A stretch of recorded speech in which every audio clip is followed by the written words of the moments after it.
अस्सलाम वालेकुम। आज हम एक और इम्पॉर्टेंट टॉपिक पढ़ने जा रहे हैं एमटीकेट के हवाले से। तो आज मैं आपको बताऊंगा फ़ीमेल रिप्रोडक्टिव साइकिल है, जो उनके मेंस्ट्रुएशन साइकिल उनके फेजेस हैं।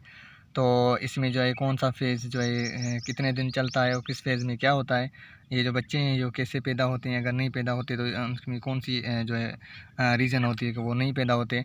तो इसमें मैं आपको हर चीज़ क्लियर बताऊंगा, ग्राफ के ज़रिए भी मैं आपको समझाऊंगा कि ये जो साइकिल है कब स्टार्ट होती है और कब ख़त्म होती है, और किस फ़ेज़ में इनका जो रोल है क्या होता है, और कौन सा जो फ़ेज़ है कितने दिन चलता है और कैसे चलता है। तो जिसने मेरा यूट्यूब चैनल सब्सक्राइब नहीं किया वो सब्सक्राइब कर दीजिएगा, ताकि हर आने वाली वीडियो उनके लिए फ़ायदेमंद हो। तो चलिए स्टार्ट करते हैं। सबसे पहले मैं आपको थोड़ा बेसिक बता दूं, ऑस्ट्रिच साइकिल क्या है। वो हीट साइकिल बोलते हैं जब उनकी जो फीमेल है उनकी रेडनेस आइज़ हो जाती हैं, तो हीट साइकिल बोलते हैं जब वो मेच्योर होती है।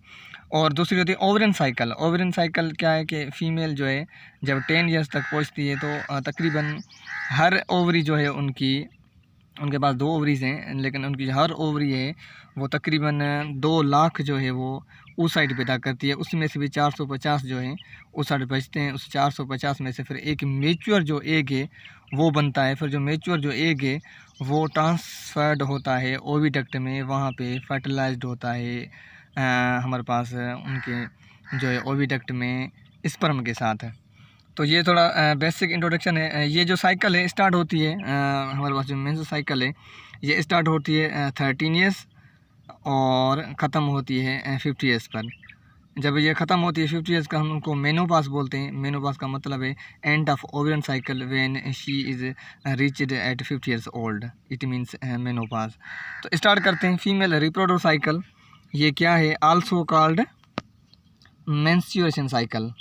मेंस्ट्रुएशन का मतलब है लैटिन वर्ड है हैपनिंग मंथली, के मंथ में कुछ होना। कंप्लीटेड इन 28 डेज, ये जो साइकिल है 28 डेज में कंप्लीट होती है। और regulated by gonadotropic hormone is FSH LH, follicle stimulating hormone, luteinizing hormone. इस साइकिल पे जो कंट्रोल करने वाले जो हमारे पास जो हार्मोन है वो 2 हार्मोन है। नंबर भी आपको याद रखने 1 2। हमारे पास FSH और LH है। मैंने आपको बताया था प्रीवियस लेक्चर में फीमेल रिप्रोडक्टिव साइकिल और मेल रिप्रोडक्टिव साइकिल में इनका रोल मैंने आपको बताया था, इनका रोल क्या है। ठीक है, तो इन पे फीमेल जो रिप्रोडक्टिव साइकिल है इन पे कंट्रोल करने वाली नेगेटिव फीडबैक सिस्टम है। अब इनके फेजेस पढ़ेंगे हम। Phase of menstrual cycle 4 phase हैं। मेंस्ट्रुएशन फेज़, दूसरा है फॉलिकल फेज़, तीसरा है ओव्यूलेशन फेज़ और चौथा है कार्पस ल्यूटियम फेज़। तो शॉर्टेस्ट जो फेज़ है वो हमारे पास ओव्यूलेशन फेज़ है, वो 3 दिन चलता है। जो लॉन्गेस्ट फेज़ है हमारे पास कार्पस ल्यूटियम है, ये आपको याद रखना है। चलो स्टार्ट कर लेते हैं phases of menstruation cycle. First phase है हमारे पास मेंस्ट्रुएशन फेज़।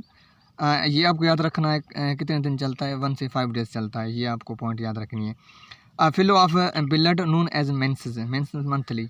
इसमें क्या है, इस फेज़ को हम ब्लीडिंग फेज़ भी कहते हैं, जिसमें ब्लड जो है फ्लो होता है।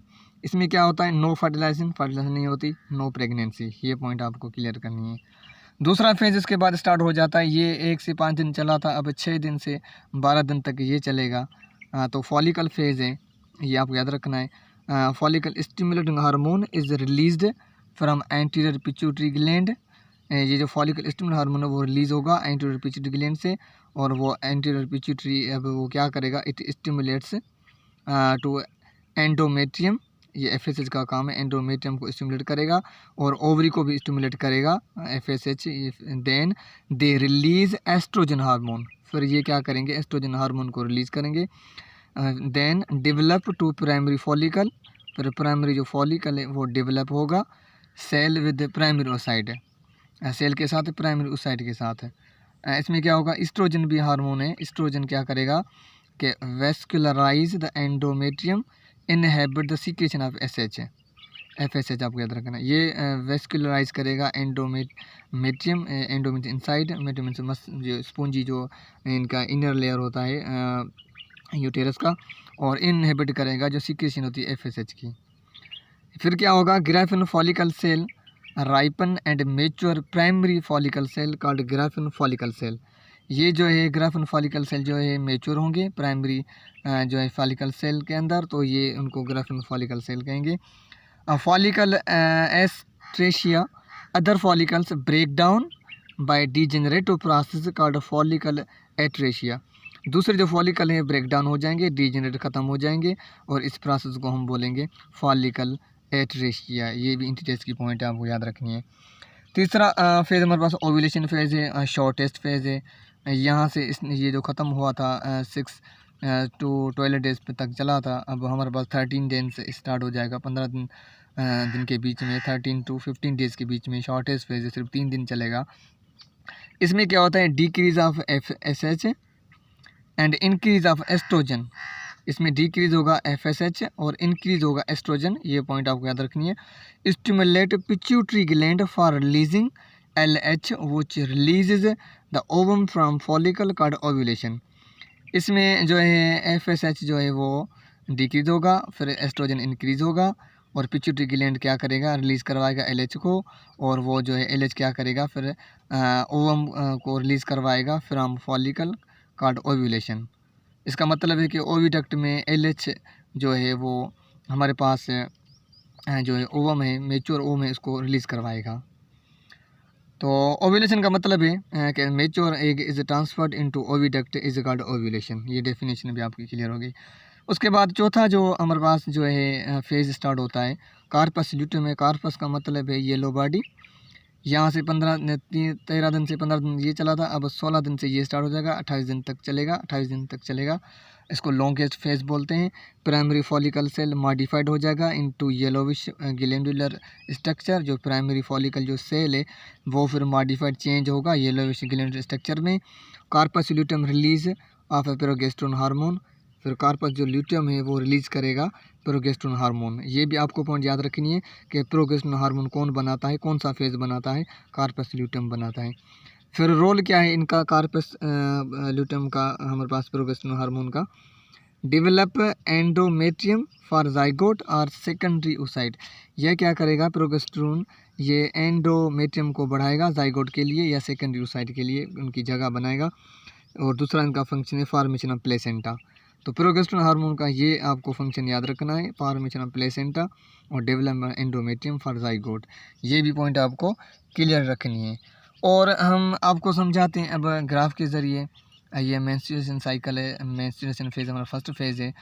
जो दूसरा फेज़ हमारे पास है वो फॉलिकुलर फेज़ है, ग्राफ फॉलिकल सेल। इसमें क्या करेंगे, प्राइमरी oocyte डेवलप होगा, फिर प्राइमरी फॉलिकल सेल, फिर हमारे पास सेकेंडरी oocyte जो है वो डेवलप होगा। यहाँ पे जो ओव्यूलेशन फेज़ है, यहाँ पे जो है फिर ओविडक्ट में जो है मेच्योर एग जो है ट्रांसफ़र होगा, फिर फर्टिलाइजेशन होगी। फर्टिलाइजेशन होने के बाद फिर जो है कार्पस ल्यूटियम में जो है फेज़ स्टार्ट हो जाएगा और कार्पस ल्यूटियम क्या बनाएगा, प्रोगेस्टेरोन हार्मोन बनाएगा। और यहाँ पे जो है हमारे पास है आगे जब ये फीमेल जो प्रेगनेंसी होगी, तो अगर फर्टिलाइजेशन सही हुई है तो बच्चे की बर्थ होगी। अगर फर्टिलाइजेशन सही हुई है, ओविडक्ट के अंदर जो है स्पर्म सही तरह गया है, तो यहाँ पे जो है वो बेबी जन्म लेगा। अगर जो है फर्टिलाइजेशन सही नहीं हुई है, कुछ डिस्टर्बेंस हुई है, तो मेंसेस जो है मेंसेस मंथली ये जो है बच्चा पैदा नहीं होगा। फिर ये जो साइकिल है दोबारा स्टार्ट हो जाएगी, मेंसेस साइकिल। क्यों होगी दोबारा स्टार्ट, क्योंकि मेंसेस आ जाएंगे। इसमें क्या होगा, कार्पस ल्यूटियम जो है उनकी जो है वो डिजेनरेट हो जाएगा। प्रोगेस्टेरोन जो हार्मोन है उनकी सीक्रेशन भी फॉल्स हो जाएगी। क्यों फॉल्स हो जाएगी, क्योंकि कुछ डिस्टर्बेंस आ जाती हैं मेल न्यूट्रिशन की वजह से। इमोशनल डिस्टर्बेंस, जो कुछ प्रेग्नेंट औरतें जो गुस्सा करती हैं तो फिर भी उनका जो है वो बर्थ चला जाता है। और कुछ उसमें जिम्नास्टिक जो है गेम्स वगैरह ये खेलते हैं, उसकी वजह से भी ये बर्थ जो है इनका चला जाता है। बहुत ही आसान सा और सिंपल सा टॉपिक था। मैं आपको बता दूं इंटी टेस्ट में कौन से सवाल इसमें से आएंगे, मैं आपको अभी बता रहा हूं, आपकी प्रैक्टिस भी हो जाएगी। ये फर्स्ट पॉइंट आपको याद रखनी है कि इस साइकिल को कौन से हार्मोन जो है रेगुलेट करते हैं। हमारे पास एक FSH है और LH है। और इस साइकिल पे कौन सा फीडबैक सिस्टम कंट्रोल करेगा, निगेटिव फीडबैक सिस्टम कंट्रोल करेगा, ये आपको याद रखना है। इसमें जो शॉर्टेस्ट फेज़ है आपको याद रखना है कि ओव्यूलेशन फेज़ है। जो लॉन्गेस्ट फेज़ है कार्पस ल्यूटियम फेज़ है, ये भी पॉइंट इंटी टेस्ट वाली है। और प्रोगेस्टेरोन हार्मोन के आपको 2 फंक्शन तो एनी हो याद रखने हैं कि ये डेवलप करता है एंडोमेट्रियम को और प्लेसेंटा फॉर्मेशन भी यही करता है। ये पॉइंट आपको याद रखनी है। और दूसरी पॉइंट आपको ये भी याद रखनी है कि ये जो साइकिल है स्टार्ट होती है 13 ईयर्स पर और ख़त्म होती है मेनोपास मीन्स 50 ईयर्स ओल्ड पर। ये भी पॉइंट आपको याद रखनी है। ये पॉइंट आपको याद रखनी है कि फॉलिकल एटरेशिया, अधर फॉलिकल जो ब्रेक डाउन हो जाते हैं या डीजनरेट ख़त्म हो जाते हैं, तो इस प्रोसेस को हम बोलेंगे। ये टर्म आपको याद रखना है, फॉलिकल एटरेशिया। इसकी डेफिनेशन आपको क्लियर याद रखनी है किसी भी हालत में। तो ये जो एंटी टेस्ट में सवाल ऐसे ऐसे आ सकते हैं। बहुत ही आसान सा सिंपल सा टॉपिक है। आई होप ये आप जब मेरा लेक्चर सुनेंगे पूरा तो बुक से पढ़ने की आपकी ज़रूरत है ही नहीं। आप कोई भी हार्ड MCQs कोई भी टीचर आपको देगा बायो में तो इंशाल्लाह आप वो जल्दी जल्दी जो है क्लियर करेंगे। तो मेरा जो नेक्स्ट टॉपिक होगा कल होगा वो होगा सेक्चुअली ट्रांसमिटेड डिजीज़, वो भी इस चैप्टर से रिलेटेड है। तो दुआ में याद रखिएगा। जिसने चैनल मेरा सब्सक्राइब नहीं किया वो सब्सक्राइब कर दीजिएगा। तो इंशाल्लाह फिर कल जो है हम दूसरा लेक्चर अपलोड करेंगे। ठीक है, अल्लाह हाफ़िज़, थैंक यू सो मच।